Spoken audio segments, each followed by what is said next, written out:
To go back to what you said about Floyd having more pressure on him than Conor, I mean, the champ always has more pressure than the underdog. That's always been.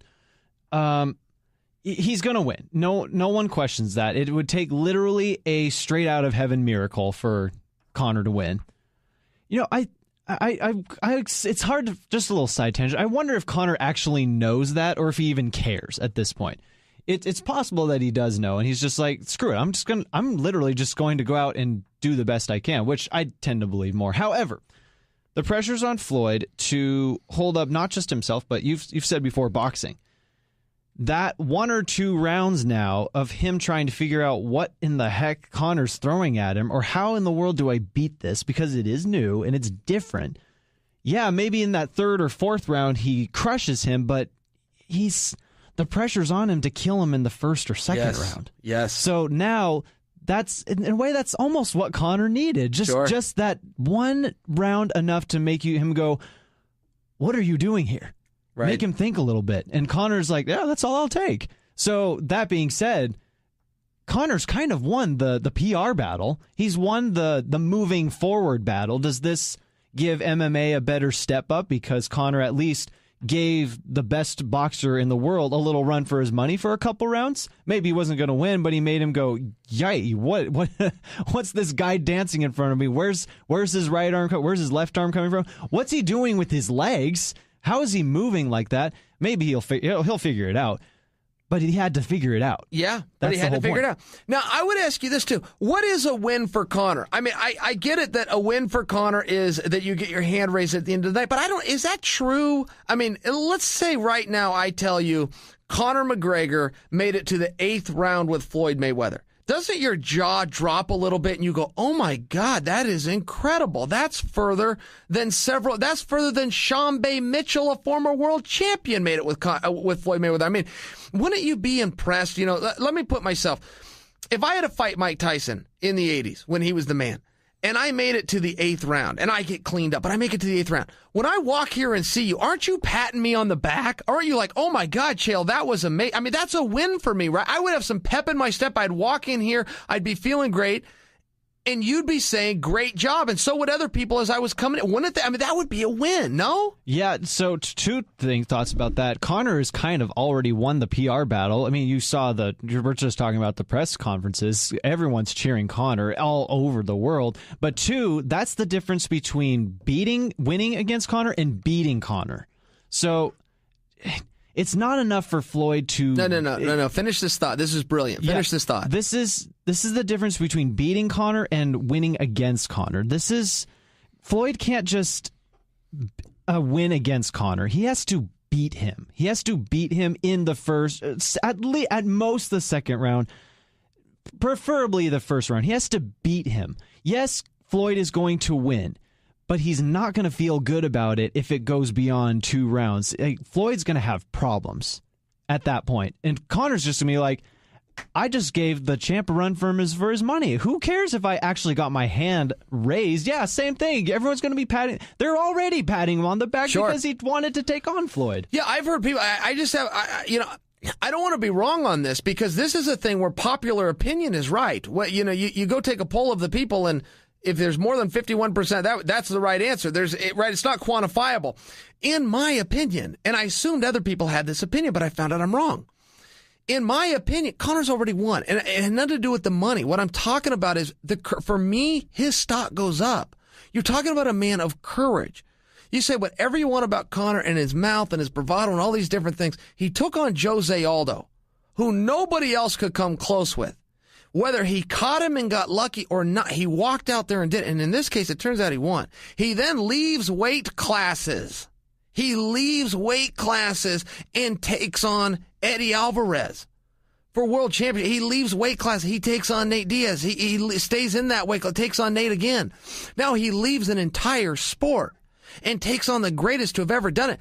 For my money, it just doesn't matter what happens. There's a respect factor, and it's not a cash grab in that. He's not walking out there and saying, pin me, pay me.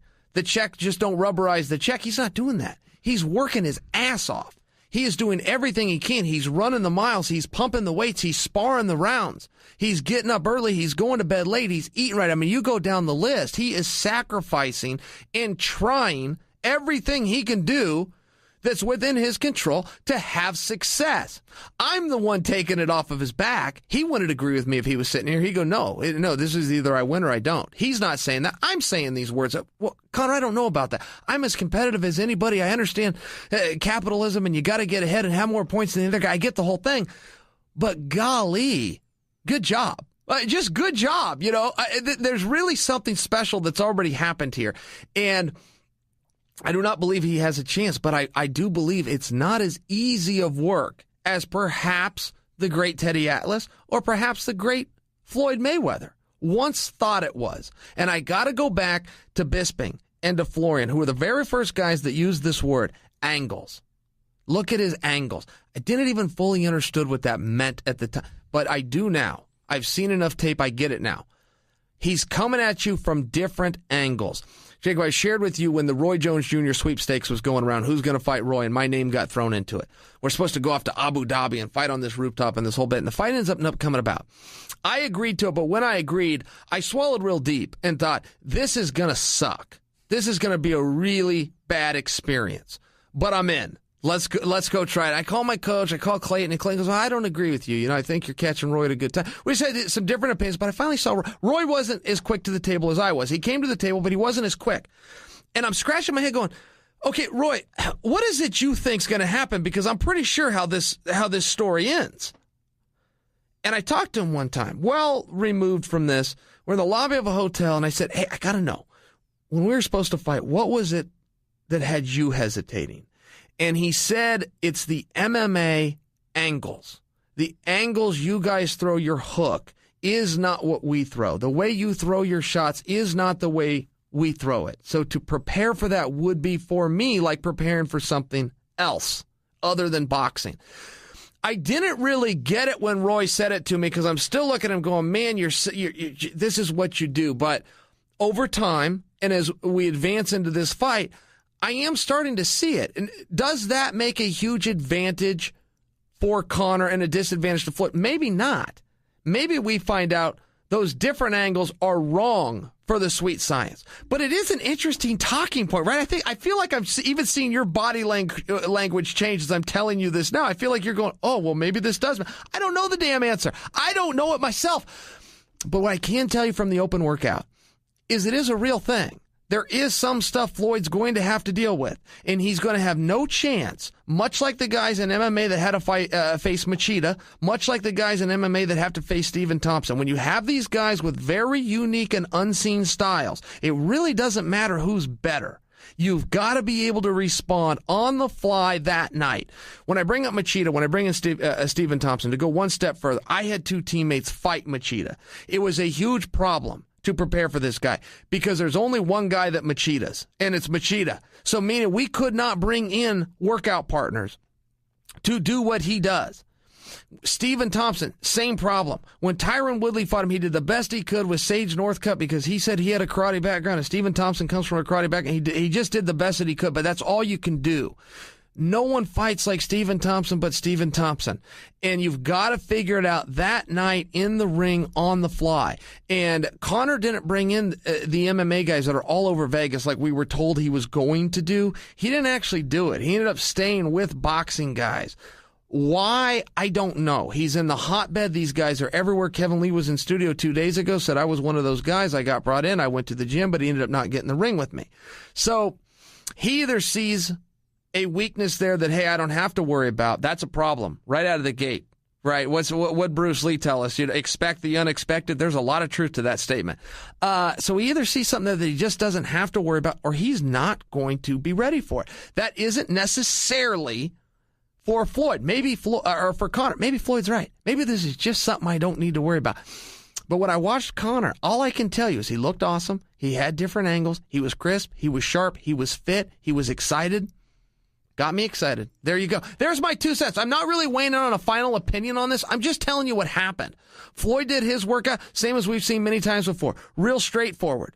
in your face, stays busy, doesn't throw a ton of power when he works the heavy bag and he works the mitts and the cameras around. He doesn't throw a ton of power. He just stays real busy. Conor does. He throws speed and he throws power and he moves his feet and he stays a little bit more focused. I'm more than giving you a final opinion of what I saw. I'm really just sharing with you what I saw.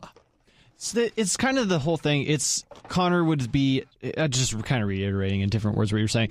It's so bad it's good, that kind of thing. It's so weird it's going to be good. And then it's the same thing. It's probably not going to be enough. No, it's not going to be enough to get a win, but it's not going to get him beaten, that's for sure. And let me ask you this. It's more hypothetical, but just addressing Conor's behavior. If we were in studio right now, he said, "I'm going for the win." Okay.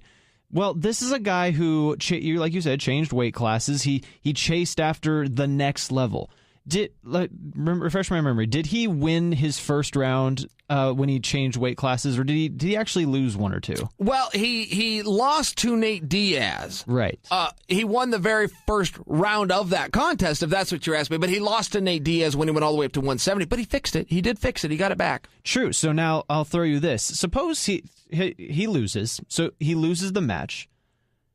I'm starting to wonder if he actually does retire. People say this is, even if you lost the fight, this is a good time to step away and just be the coolest guy who ever tried. Well, I'm not buying that much anymore. I almost see him just letting go of MMA at that point and being like, no, let's do a rematch. I'm going to beat boxing. I kind of see that happening now. He's young enough. He could do it. It is very possible. And so many people that hypothesize on that, Jacob, think that Conor has to win for there to be a rematch. But that isn't actually true. You never know what's going to happen. You never know what storylines. You never know how it's going to play out. You never know what drama is going to unfold. You have to actually see the match. And it's not even as simple as, well, if Conor gives him a good, solid run. Well, no, there's other things that can happen. There's other things that can happen that lead a storyline where the fans are going, you know what, I want to see this again. And I could offer you some suggestions of what leads to that. Instead of going down that road, I'll just tell you, we need to see the match. You can't really plan for what's going to happen August 27th or August 28th, Monday morning, until we see what happens on August 26th. We just can't. There is a lot of moving parts there, and if it's a one-off, it's a one-off. But I appreciate and I respect how serious Conor has taken this. The same can be said for Floyd, but we knew Floyd would do that.